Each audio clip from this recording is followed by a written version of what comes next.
ಓಂ ಶಾಂತಿ. ಇಂದಿನ ದಿನಾಂಕ 9/10/2021. ಮಧುರ ಮಕ್ಕಳೇ, ಮಾತಾಪಿತರನ್ನು ಫಾಲೋ ಮಾಡಿ ಸಿಂಹಾಸನಾಧೀಶರಾಗಿರಿ. ಇದರಲ್ಲಿ ಯಾವುದೇ ಕಷ್ಟವಿಲ್ಲ. ಕೇವಲ ತಂದೆಯನ್ನು ನೆನಪು ಮಾಡಿರಿ ಮತ್ತು ಪವಿತ್ರರಾಗಿರಿ. ಪ್ರಶ್ನೆ: ಬಡವರ ಬಂಧು ತಂದೆಯು ತಮ್ಮ ಮಕ್ಕಳ ಭಾಗ್ಯವನ್ನು ರೂಪಿಸುವುದಕ್ಕಾಗಿ ಯಾವ ಸಲಹೆ ನೀಡುತ್ತಾರೆ? ಉತ್ತರ: ಮಕ್ಕಳೇ, ಶಿವತಂದೆಗೆ ನಿಮ್ಮದೇನೂ ಬೇಕಿಲ್ಲ. ನೀವು ಬಲೆ ತಿನ್ನಿರಿ, ಕುಡಿಯಿರಿ, ಓದಿರಿ, ರಿಫ್ರೆಶ್ ಆಗಿ ಹೋಗಿರಿ. ಆದ್ರೆ ಇಡೀ ಅವಲಕ್ಕಿಯದು ಗಾಯನವಿದೆ.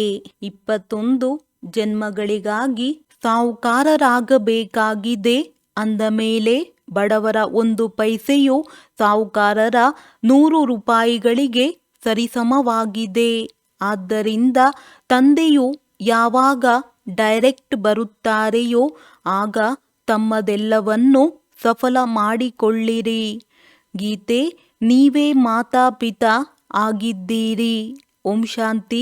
ಗೀತೆಯ ಅರ್ಥವನ್ನಂತೂ ಮಕ್ಕಳು ತಿಳಿದುಕೊಂಡಿರಿ. ಅವರು ಬಲೆ ಕರೆಯುತ್ತಾರೆ, ಆದ್ರೆ ತಿಳಿದುಕೊಂಡಿಲ್ಲ.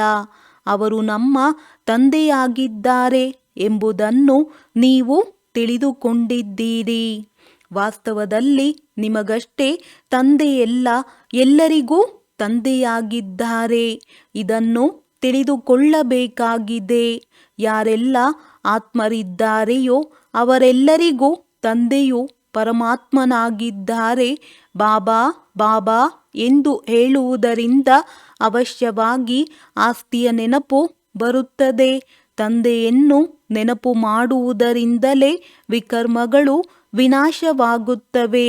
ತಂದೆಯು ಮಕ್ಕಳಿಗೆ ತಿಳಿಸುತ್ತಾರೆ, ಮಕ್ಕಳೇ, ಈಗ ನೀವಾತ್ಮರು ಪತಿತರಾಗಿ ಬಿಟ್ಟಿದ್ದೀರಿ. ಈಗ ಆತ್ಮವನ್ನು ಪಾವನ ಮಾಡಿಕೊಳ್ಳಬೇಕಾಗಿದೆ. ಎಲ್ಲರ ತಂದೆಯಾಗಿದ್ದಾರೆ ಅಂದ ಮೇಲೆ ಮಕ್ಕಳು ಅವಶ್ಯವಾಗಿ ನಿರ್ವಿಕಾರಿ ಆಗಿರಬೇಕು. ಒಂದಾನೊಂದು ಸಮಯದಲ್ಲಿ ಎಲ್ಲರೂ ನಿರ್ವಿಕಾರಿಯಾಗಿದ್ದರು.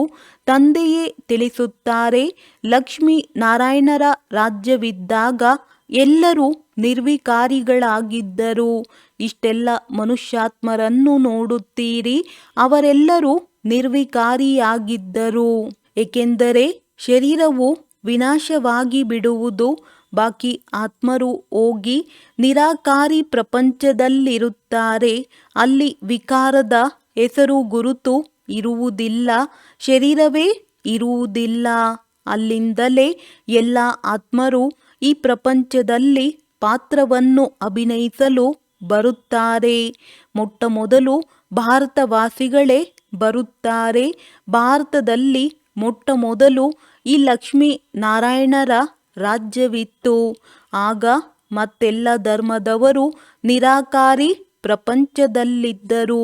ಈ ಸಮಯದಲ್ಲಿ ಎಲ್ಲರೂ ಸಾಕಾರಿ ಪ್ರಪಂಚದಲ್ಲಿದ್ದಾರೆ. ಈಗ ತಂದೆಯು ನೀವು ಮಕ್ಕಳನ್ನು ನಿರ್ವಿಕಾರಿ ದೇವಿ ದೇವತೆಗಳನ್ನಾಗಿ ಮಾಡಲು ನಿರ್ವಿಕಾರಿಗಳನ್ನಾಗಿ ಮಾಡುತ್ತಾರೆ. ನೀವು ದೇವಿ ದೇವತೆಗಳು ಆಗಿಬಿಡುತ್ತೀರೆಂದರೆ ನಿಮಗಾಗಿ ಹೊಸ ಪ್ರಪಂಚ ಬೇಕು. ಹಳೆಯ ಪ್ರಪಂಚ ಸಮಾಪ್ತಿಯಾಗಬೇಕು. ಶಾಸ್ತ್ರಗಳಲ್ಲಿ ಮಹಾಭಾರತ ಯುದ್ಧವನ್ನು ತೋರಿಸಿದ್ದಾರೆ. 5 ಜನ ಪಾಂಡವರು ಮಾತ್ರ ಉಳಿದರು. ಅವರು ಸಹ ಪರ್ವತಗಳ ಮೇಲೆ ಹೋಗಿ ಕರಗಿದರು. ಯಾರೂ ಉಳಿಯಲಿಲ್ಲವೆಂದು ತೋರಿಸುತ್ತಾರೆ. ಒಳ್ಳೆಯದು. ಇಷ್ಟೆಲ್ಲ ಆತ್ಮರು ಎಲ್ಲಿ ಹೋದರು? ಏಕೆಂದರೆ ಆತ್ಮವಂತೂ ವಿನಾಶ ಹೊಂದುವುದಿಲ್ಲ. ಅಂದಾಗ ನಿರಾಕಾರಿ ನಿರ್ವಿಕಾರಿ ಪ್ರಪಂಚದಲ್ಲಿ ಹೋದರೆಂದು ಹೇಳುತ್ತಾರೆ. ತಂದೆಯು ವಿಕಾರಿ ಪ್ರಪಂಚದಿಂದ ನಿರಾಕಾರಿ ನಿರ್ವಿಕಾರಿ ಪ್ರಪಂಚದಲ್ಲಿ ಕರೆದುಕೊಂಡು ಹೋಗುತ್ತಾರೆ. ನೀವು ತಿಳಿದುಕೊಂಡಿದ್ದೀರಿ, ತಂದೆಯಿಂದ ಅವಶ್ಯವಾಗಿ ಆಸ್ತಿ ಸಿಗಬೇಕಾಗಿದೆ. ಈಗ ದುಃಖವು ಹೆಚ್ಚಾಗಿ ಬಿಟ್ಟಿದೆ. ಈ ಸಮಯದಲ್ಲಿ ನಮಗೆ ಸುಖ ಶಾಂತಿ ಎರಡೂ ಬೇಕಾಗಿದೆ. ಭಗವಂತನೊಂದಿಗೆ ಎಲ್ಲರೂ ಹೇ ಭಗವಂತ ನಮಗೆ ಸುಖ ಕೊಡಿ, ಶಾಂತಿ ಕೊಡಿ ಎಂದು ಬೇಡುತ್ತಾರೆ. ಪ್ರತಿಯೊಬ್ಬ ಮನುಷ್ಯನು ಹಣಕ್ಕಾಗಿ ಪುರುಷಾರ್ಥ ಮಾಡುತ್ತಾನೆ. ಹಣವಿದ್ದರೆ ಸುಖವಿದೆ. ನಿಮಗೆ ಬೇಹದ್ದಿನ ತಂದೆಯು ಬಹಳ ಹಣವನ್ನು ಕೊಡುತ್ತಾರೆ. ನೀವು ಸತ್ಯಯುಗದಲ್ಲಿ ಎಷ್ಟು ಧನವಂತರಾಗಿದ್ದೀರಿ. ವಜ್ರ ವೈಡೂರ್ಯಗಳ ಮೆಹಲುಗಳಿತ್ತು. ನಾವು ಪುನಃ ಬೇಹದ್ದಿನ ತಂದೆಯಿಂದ ಬೇಹದ್ದಿನ ಸ್ವರ್ಗದ ಆಸ್ತಿಯನ್ನು ತೆಗೆದುಕೊಳ್ಳಲು ಬಂದಿದ್ದೇವೆಂದು ನೀವು ತಿಳಿದುಕೊಂಡಿದ್ದೀರಿ. ಇಡೀ ಪ್ರಪಂಚವಂತೂ ಸ್ವರ್ಗದಲ್ಲಿ ಬರುವುದಿಲ್ಲ. ಲೌಕಿಕ ತಂದೆ ತಾಯಿಗೆ ಈ ರೀತಿ ಹೇಳುವುದಿಲ್ಲ. ಬಲೆ ಅವರೂ ಸಹ ಮಕ್ಕಳನ್ನು ಸಂಭಾಲನೆ ಮಾಡುತ್ತಾರೆ, ಪರಿಶ್ರಮ ಪಡುತ್ತಾರೆ, ಆಸ್ತಿಯನ್ನು ಕೊಡುತ್ತಾರೆ, ವಿವಾಹ ಮಾಡಿಸುತ್ತಾರೆ. ಆದರೂ ಸಹ ಅಪಾರ ಸುಖವನ್ನು ಪಾರಲೌಕಿಕ ಮಾತಾಪಿತರೇ ಕೊಡುತ್ತಾರೆ. ನೀವೀಗ ಈಶ್ವರೀಯ ಧರ್ಮದ ಮಕ್ಕಳಾಗಿದ್ದೀರಿ. ಅವರೆಲ್ಲರೂ ಆಸುರಿ ಧರ್ಮದ ಮಕ್ಕಳಾಗಿದ್ದಾರೆ. ಸತ್ಯಯುಗದಲ್ಲಿ ಎಂದೂ ಸಹ ಯಾರೂ ಮಕ್ಕಳನ್ನು ದತ್ತು ತೆಗೆದುಕೊಳ್ಳುವುದಿಲ್ಲ. ಅಲ್ಲಿ ಸುಖವೇ ಸುಖವಿರುತ್ತದೆ, ದುಃಖದ ಹೆಸರೇ ಇರುವುದಿಲ್ಲ. ನಾನೀಗ ಪುನಃ ನಿಮಗೆ 21 ಪೀಳಿಗೆಗಳಿಗಾಗಿ ಸ್ವರ್ಗದ ಅಪಾರ ಸುಖವನ್ನು ಕೊಡಲು ಬಂದಿದ್ದೇನೆಂದು ತಂದೆಯು ತಿಳಿಸುತ್ತಾರೆ. ಬೇಹದ್ದಿನ ತಂದೆಯಿಂದ ನಾವು ಸ್ವರ್ಗದ ಅಪಾರ ಸುಖವನ್ನು ಪಡೆಯುತ್ತಿದ್ದೇವೆ ಎಂಬುದು ಈಗ ನೀವು ಮಕ್ಕಳಿಗೆ ತಿಳಿದಿದೆ. ಈ ದುಃಖದ ಬಂಧನಗಳೆಲ್ಲವೂ ಸಮಾಪ್ತಿಯಾಗುತ್ತದೆ. ಸತ್ಯಯುಗದಲ್ಲಿ ಸುಖದ ಸಂಬಂಧವಿರುತ್ತದೆ, ಕಲಿಯುಗದಲ್ಲಿ ದುಃಖದ ಬಂಧನವಿದೆ. ತಂದೆಯು ಸುಖದ ಸಂಬಂಧದಲ್ಲಿ ಕರೆದುಕೊಂಡು ಹೋಗುತ್ತಾರೆ. ಅವರಿಗೆ ದುಃಖಹರ್ತ ಸುಖಕರ್ತನೆಂದು ಹೇಳಲಾಗುತ್ತದೆ. ತಂದೆಯು ಬಂದು ಮಕ್ಕಳ ಸೇವೆ ಮಾಡುತ್ತಾರೆ. ನಾನು ನಿಮ್ಮ ವಿಧೇಯ ಸೇವಕನಾಗಿದ್ದೇನೆ. ನೀವು ನನ್ನನ್ನು ಅರ್ಧಕಲ್ಪ ಏ ತಂದೆಯೇ ಬಂದು ನನಗೆ ಸುಖ ನೀಡಿ ಎಂದು ಕರೆದಿರಿ. ನಾನೀಗ ಸುಖ ನೀಡಲು ಬಂದಿದ್ದೇನೆ. ಆದ್ದರಿಂದ ಶ್ರೀಮತದಂತೆ ನಡೆಯಬೇಕಾಗಿದೆ ಎಂದು ತಂದೆಯು ಹೇಳುತ್ತಾರೆ. ಈ ಮೃತ್ಯುಲೋಕವೆಲ್ಲವೂ ಸಮಾಪ್ತಿಯಾಗಲಿವೆ. ಅಮರಲೋಕವು ಸ್ಥಾಪನೆಯಾಗುತ್ತದೆ. ಅಮರಪುರಿಯಲ್ಲಿ ಹೋಗುವುದಕ್ಕಾಗಿ ಅಮರನಾಥ ತಂದೆಯಿಂದ ನೀವು ಅಮರ ಕಥೆಯನ್ನು ಕೇಳುತ್ತೀರಿ. ಅಲ್ಲಿ ಯಾರೂ ಸಾಯುವುದಿಲ್ಲ. ಇಂಥವರು ಸತ್ತು ಹೋದರು ಎಂಬ ಮಾತು ಸಹ ಬಾಯಿಂದ ಬರುವುದಿಲ್ಲ. ನಾನು ಈ ಜಡ್ಜಡೀಭೂತ ಶರೀರವನ್ನು ಬಿಟ್ಟು ಹೊಸದನ್ನು ತೆಗೆದುಕೊಳ್ಳುತ್ತೇನೆಂದು ಆತ್ಮವು ಹೇಳುತ್ತದೆ. ಅದು ಒಳ್ಳೆಯದೇ ಆಯಿತಲ್ಲವೇ? ಅಲ್ಲಿ ಯಾವುದೇ ರೋಗಗಳಿರುವುದಿಲ್ಲ, ಮೃತ್ಯುಲೋಕದ ಹೆಸರಿರುವುದಿಲ್ಲ. ನಾನು ನಿಮ್ಮನ್ನು ಅಮರಪುರಿಯ ಮಾಲೀಕರನ್ನಾಗಿ ಮಾಡಲು ಬಂದಿದ್ದೇನೆ. ಅಲ್ಲಿ ನೀವು ರಾಜ್ಯ ಮಾಡುವಾಗ ಮೃತ್ಯುಲೋಕದ ನೆನಪು ಬರುವುದಿಲ್ಲ. ಕೆಳಗಿಳಿಯುತ್ತಾ ಇಳಿಯುತ್ತಾ ನಾವು ಏನಾಗುತ್ತೇವೆ ಎಂಬುದು ಸಹ ತಿಳಿದಿರುವುದಿಲ್ಲ. ಒಂದು ವೇಳೆ ತಿಳಿದಿದ್ದೇ ಆದರೆ ಸುಖವೇ ಮಾಯವಾಗುವುದು. ಇಲ್ಲಾದರೆ ನೀವು ಇಡೀ ಚಕ್ರವನ್ನು ಬುದ್ಧಿಯಲ್ಲಿ ಇಟ್ಟುಕೊಳ್ಳಬೇಕಾಗಿದೆ. ಅವಶ್ಯವಾಗಿ ಸ್ವರ್ಗವಿತ್ತು, ಈಗ ನರಕವಾಗಿದೆ. ಆದ್ದರಿಂದಲೇ ತಂದೆಯನ್ನು ಕರೆಯುತ್ತಾರೆ. ನೀವಾತ್ಮರು ಶಾಂತಿಧಾಮದ ನಿವಾಸಿಗಳಾಗಿದ್ದೀರಿ. ಇಲ್ಲಿ ಬಂದು ಪಾತ್ರವನ್ನು ಅಭಿನಯಿಸುತ್ತೀರಿ. ಇಲ್ಲಿಂದ ನೀವು ಸಂಸ್ಕಾರವನ್ನು ತೆಗೆದುಕೊಂಡು ಮನೆಗೆ ಹೋಗುತ್ತೀರಿ. ಮತ್ತೆ ಅಲ್ಲಿಂದ ಬಂದು ಹೊಸ ಶರೀರವನ್ನು ಧಾರಣೆ ಮಾಡಿ ರಾಜ್ಯಭಾರ ಮಾಡುವಿರಿ. ಈಗ ನಿಮಗೆ ನಿರಾಕಾರಿ, ಆಕಾರಿ ಮತ್ತು ಸಾಕಾರಿ ಪ್ರಪಂಚದ ಸಮಾಚಾರವನ್ನು ತಿಳಿಸುತ್ತೇನೆ. ಸತ್ಯಯುಗದಲ್ಲಿ ಇದೇನೂ ತಿಳಿದಿರುವುದಿಲ್ಲ. ಅಲ್ಲಿ ಕೇವಲ ರಾಜ್ಯಭಾರ ಮಾಡುತ್ತೀರಿ. ನಾಟಕವನ್ನು ನೀವು ಈ ಸಮಯದಲ್ಲಿಯೇ ತಿಳಿದುಕೊಂಡಿದ್ದೀರಿ. ಸತ್ಯಯುಗಕ್ಕಾಗಿ ನಾವು ಪುರುಷಾರ್ಥ ಮಾಡುತ್ತಿದ್ದೇವೆ. ಸ್ವರ್ಗದಲ್ಲಿ ಹೋಗಲು ಯೋಗ್ಯರಾಗುತ್ತೇವೆಂದು ನೀವಾತ್ಮರಿಗೆ ತಿಳಿದಿದೆ. ತಮ್ಮ ಕಲ್ಯಾಣ ಮತ್ತು ಅನ್ಯರ ಕಲ್ಯಾಣವನ್ನು ಮಾಡುತ್ತೀರಿ.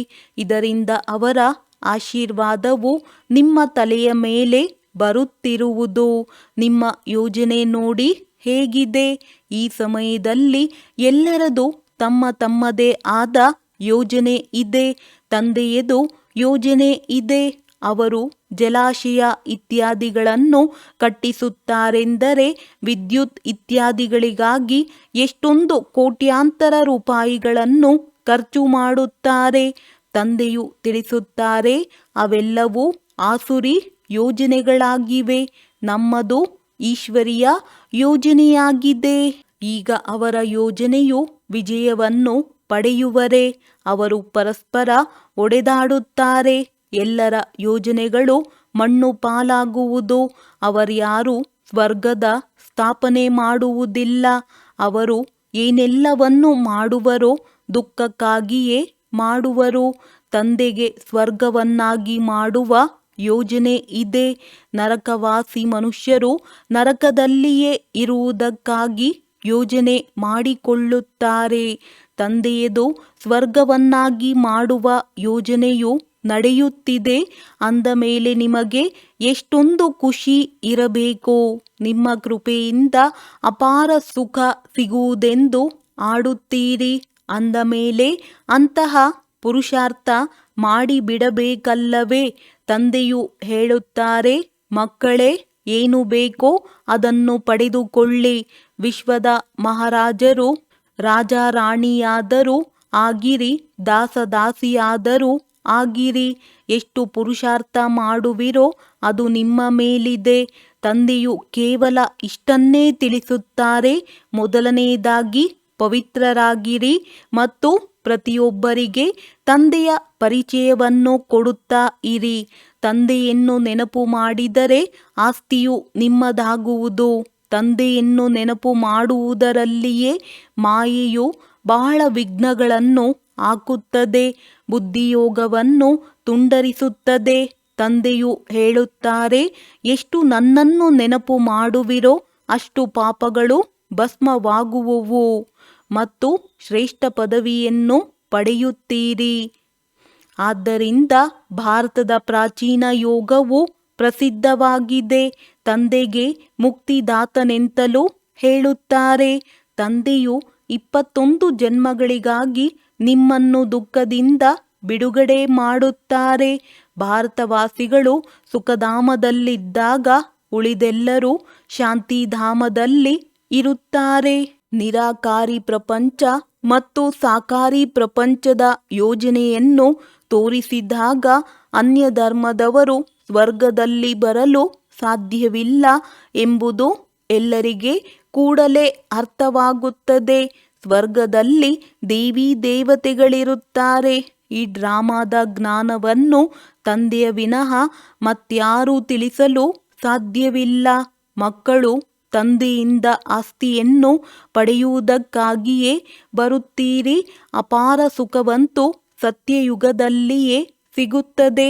ನಂತರದಲ್ಲಿ ರಾವಣ ರಾಜ್ಯವಾದಾಗ ಅಲ್ಲಿ ಅಪಾರ ದುಃಖವಾಗುತ್ತದೆ.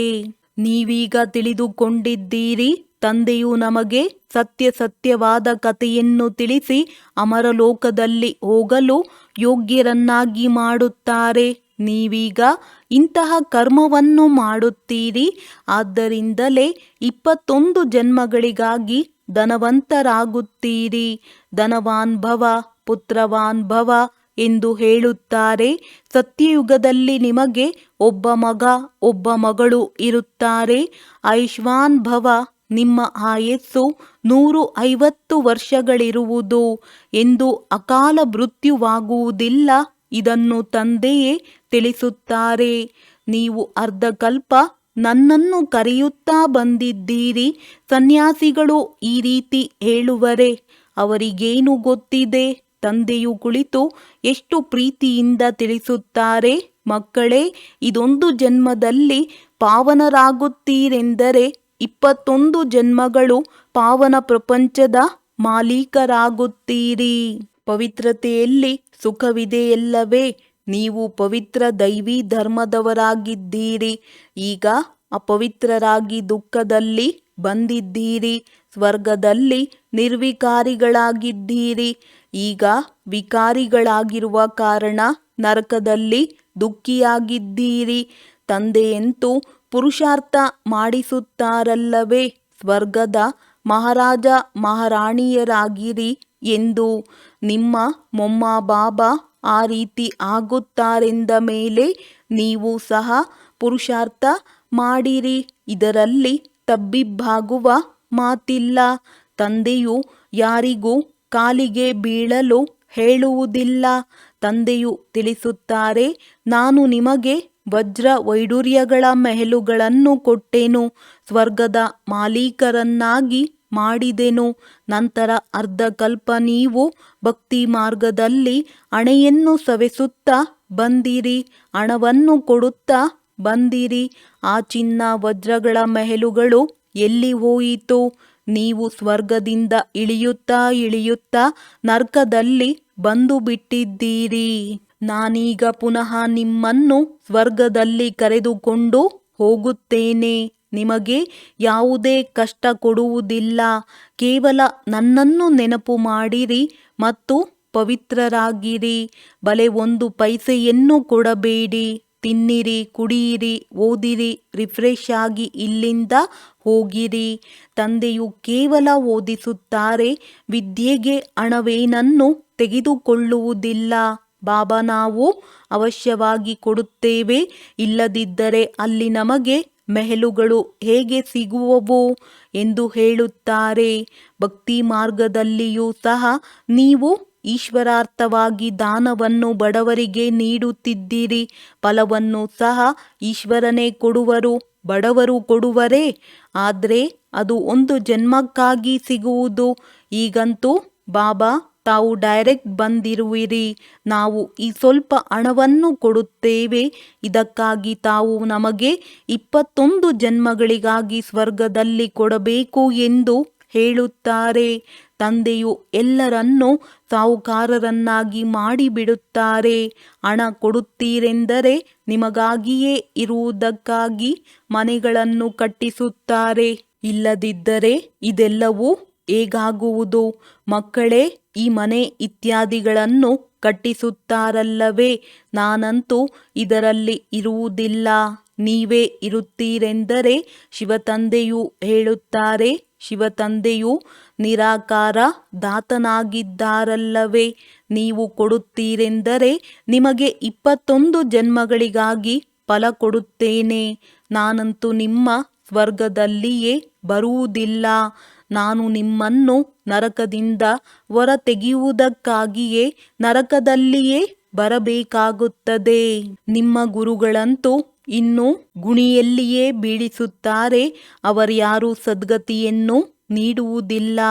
ಈಗ ಪವಿತ್ರ ಪ್ರಪಂಚದಲ್ಲಿ ಕರೆದುಕೊಂಡು ಹೋಗಲು ತಂದೆಯು ಬಂದಿದ್ದಾರೆ. ಇಂತಹ ತಂದೆಯನ್ನು ಏಕೆ ನೆನಪು ಮಾಡುವುದಿಲ್ಲ? ತಂದೆಯು ಹೇಳುತ್ತಾರೆ, ಮಕ್ಕಳೇ ಬಲೆ ಹಣವನ್ನೇನನ್ನು ತಂದೆಯು ಹೇಳುತ್ತಾರೆ, ಬಲೆ ಹಣವನ್ನೇನೂ ಕೊಡಬೇಡಿರಿ, ಕೇವಲ ನನ್ನನ್ನು ನೆನಪು ಮಾಡಿರಿ. ಆಗ ಪಾಪಗಳು ನಾಶವಾಗುತ್ತವೆ ಮತ್ತು ನನ್ನ ಬಳಿ ಬಂದು ಬಿಡುತ್ತೀರಿ. ಈ ಮನೆ ಇತ್ಯಾದಿಗಳನ್ನು ನೀವು ಮಕ್ಕಳು ತಮಗಾಗಿಯೇ ಮಾಡಿಸಿದ್ದೀರಿ.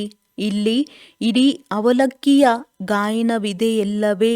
ಬಡವರು ತಮ್ಮ ಶಕ್ತಿಯ ಅನುಸಾರ ಎಷ್ಟು ಕೊಡುವರೋ ಅಷ್ಟು ಅವರದು ಭಾಗ್ಯವಾಗುತ್ತದೆ. ಸಾಹುಕಾರರದು ಎಷ್ಟು ಪದವಿಯೋ ಅಷ್ಟು ಬಡವರಿಗೂ ಸಿಗುವುದು. ಇಬ್ಬರದು ಒಂದೇ ಆಗುತ್ತದೆ.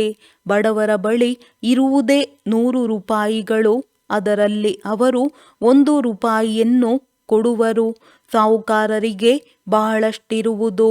ಅದರಿಂದ ಅವರು 100 ರೂಪಾಯಿಗಳನ್ನು ಕೊಟ್ಟರೆ ಇಬ್ಬರಿಗೂ ಸರಿಸಮಾನ ಫಲವು ದೊರೆಯುವುದು. ಆದ್ದರಿಂದ ತಂದೆಗೆ ಬಡವರ ಬಂಧುವೆಂದು ಹೇಳಲಾಗುತ್ತದೆ. ಎಲ್ಲದಕ್ಕಿಂತ ಭಾರತವು ಬಡ ದೇಶವಾಗಿದೆ. ನಾನೇ ಬಂದು ಸಾಹುಕಾರರನ್ನಾಗಿ ಮಾಡುತ್ತೇನೆ. ಬಡವರಿಗೆ ದಾನ ಮಾಡಲಾಗುತ್ತದೆ ಎಲ್ಲವೇ. ತಂದೆಯು ಎಷ್ಟು ಸ್ಪಷ್ಟ ಮಾಡಿ ತಿಳಿಸುತ್ತಾರೆ, ಮಕ್ಕಳೇ, ಮೃತ್ಯು ಈಗ ಸನ್ಮುಖದಲ್ಲಿ ನಿಂತಿದೆ. ಈಗ ಬೇಗ ಬೇಗನೆ ಪುರುಷಾರ್ಥ ಮಾಡಿರಿ, ನೆನಪಿನ ತೀವ್ರತೆಯನ್ನು ಹೆಚ್ಚಿಸಿಕೊಳ್ಳಿ. ಅತಿ ಪ್ರಿಯ ತಂದೆಯನ್ನು ಎಷ್ಟು ನೆನಪು ಮಾಡುವಿರೋ ಅಷ್ಟು ಆಸ್ತಿಯು ಸಿಗುವುದು. ನೀವು ಬಹಳ ಧನವಂತರಾಗುವಿರಿ. ತಂದೆಯು ನೀವು ತಲೆಬಾಗಿಸಿರಿ, ಜಾತ್ರೆ ಇತ್ಯಾದಿಗಳಿಗೆ ಹೋಗಿರಿ ಎಂದು ನಿಮಗೆ ಹೇಳುವುದಿಲ್ಲ. ಮನೆಯಲ್ಲಿ ಕುಳಿತೆ ತಂದೆ ಮತ್ತು ಆಸ್ತಿಯನ್ನು ನೆನಪು ಮಾಡಿರಿ ಸಾಕು. ತಂದೆಯು ಬಿಂದುವಾಗಿದ್ದಾರೆ. ಅವರಿಗೆ ಪರಂಪಿತ ಪರಮಾತ್ಮನೆಂದು ಹೇಳಲಾಗುತ್ತದೆ. ಪರಮ ಆತ್ಮನು ಎಲ್ಲರಿಗಿಂತ ಶ್ರೇಷ್ಠಾತಿ ಶ್ರೇಷ್ಠನಾಗಿದ್ದಾರೆ. ತಂದೆಯು ಹೇಳುತ್ತಾರೆ, ನಾನು ಬಿಂದುವಾಗಿದ್ದೇನೆ, ನೀವು ಬಿಂದುವಾಗಿದ್ದೀರಿ. ಕೇವಲ ಭಕ್ತಿ ಮಾರ್ಗಕ್ಕಾಗಿ ನನ್ನದು ದೊಡ್ಡ ರೂಪವಾಗಿ ಮಾಡಿ ಇಟ್ಟಿದ್ದಾರೆ. ಇಲ್ಲದಿದ್ದರೆ ಬಿಂದುವಿಗೆ ಹೇಗೆ ಪೂಜೆ ಮಾಡುವುದು? ಲಿಂಗಕ್ಕೆ ಶಿವತಂದೆ ಎಂತಲೂ ಹೇಳುತ್ತಾರೆ. ಯಾರು ಹೇಳಿದರೂ ಶಿವತಂದೆಯು ನಮಗೆ ಆಸ್ತಿಯನ್ನು ಕೊಡುತ್ತಿದ್ದಾರೆಂದು ನೀವೀಗ ಹೇಳುತ್ತೀರಿ. ಆಶ್ಚರ್ಯವಲ್ಲವೇ? 84 ಜನ್ಮಗಳ ಚಕ್ರವು ಸುತ್ತುತ್ತಿರುತ್ತದೆ. ನೀವು ಅನೇಕ ಬಾರಿ ಆಸ್ತಿಯನ್ನು ತೆಗೆದುಕೊಂಡಿದ್ದೀರಿ ಮತ್ತು ತೆಗೆದುಕೊಳ್ಳುತ್ತಲೇ ಇರುತ್ತೀರಿ. ತಂದೆಯು ಎಷ್ಟು ಚೆನ್ನಾಗಿ ತಿಳಿಸಿಕೊಡುತ್ತಾರೆ. ಒಳ್ಳೆಯದು. ಮಧುರಾತಿ ಮಧುರ ಅಗಲಿ ಹೋಗಿ ಮರಳಿ ಸಿಕ್ಕಿರುವ ಮಕ್ಕಳ ಪ್ರತಿ ಮಾತಾಪಿತಾ ಬಾಪ್ ದಾದಾರವರ ನೆನಪು, ಪ್ರೀತಿ ಹಾಗೂ ಸುಪ್ರಭಾತ. ಆತ್ಮಿಕ ಮಕ್ಕಳಿಗೆ ಆತ್ಮಿಕ ತಂದೆಯ ನಮಸ್ತೆ. ಧಾರಣೆಗಾಗಿ ಮುಖ್ಯ ಸಾರ. ಮೃತ್ಯು ಸನ್ಮುಖದಲ್ಲಿದೆ. ಆದ್ದರಿಂದ ಈಗ ನೆನಪಿನ ತೀವ್ರತೆಯನ್ನು ಹೆಚ್ಚಿಸಿಕೊಳ್ಳಬೇಕಾಗಿದೆ. ಸತ್ಯಯುಗಿ ಪ್ರಪಂಚದಲ್ಲಿ ಶ್ರೇಷ್ಠ ಪದವಿಯನ್ನು ಪಡೆಯುವ ಸಂಪೂರ್ಣ ಪುರುಷಾರ್ಥ ಮಾಡಬೇಕಾಗಿದೆ. ತನ್ನ ಹಾಗೂ ಅನ್ಯರ ಕಲ್ಯಾಣ ಮಾಡಿ ಆಶೀರ್ವಾದವನ್ನು ಪಡೆಯಬೇಕಾಗಿದೆ. ಪವಿತ್ರ ಪ್ರಪಂಚದಲ್ಲಿ ಹೋಗುವುದಕ್ಕಾಗಿ ಅವಶ್ಯವಾಗಿ ಪವಿತ್ರರಾಗಬೇಕಾಗಿದೆ. ವರದಾನ: ನವಜೀವನದ ಸ್ಮೃತಿಯಿಂದ ಕರ್ಮೇಂದ್ರಿಯಗಳ ಮೇಲೆ ವಿಜಯವನ್ನು ಪ್ರಾಪ್ತಿ ಮಾಡಿಕೊಳ್ಳುವಂತಹ ಮರುಜೀವ ಭವ. ಯಾವ ಮಕ್ಕಳು ಸಂಪೂರ್ಣವಾಗಿ ಮರುಜೀವಿ ಆಗಿಬಿಡುತ್ತಾರೆಯೋ ಅವರ ಕರ್ಮೇಂದ್ರಿಯಗಳು ಆಕರ್ಷಣೆಯಾಗಲು ಸಾಧ್ಯವಿಲ್ಲ. ಮರುಜೀವಿ ಆಗುವುದು ಅರ್ಥಾತ್ ಎಲ್ಲ ಕಡೆಗಳಿಂದ ಸತ್ತು ಹೋಗುವುದು. ಹಳೆಯ ಆಯಸ್ಸು ಸಮಾಪ್ತಿಯಾಯಿತು. ಯಾವಾಗ ಹೊಸ ಜನ್ಮವಾಯಿತೆಂದರೆ ಹೊಸ ಜನ್ಮ ಹೊಸ ಜೀವನದಲ್ಲಿ ಕರ್ಮೇಂದ್ರಿಯಗಳು ವಶವಾಗಲು ಹೇಗೆ ಸಾಧ್ಯ? ಬ್ರಹ್ಮ ಕುಮಾರ ಕುಮಾರಿಯರು ಹೊಸ ಜೀವನದಲ್ಲಿ ಕರ್ಮೇಂದ್ರಿಯಗಳ ವಶರಾಗುವುದು ಎಂತಹ ವಸ್ತುವಾಗಿದೆ?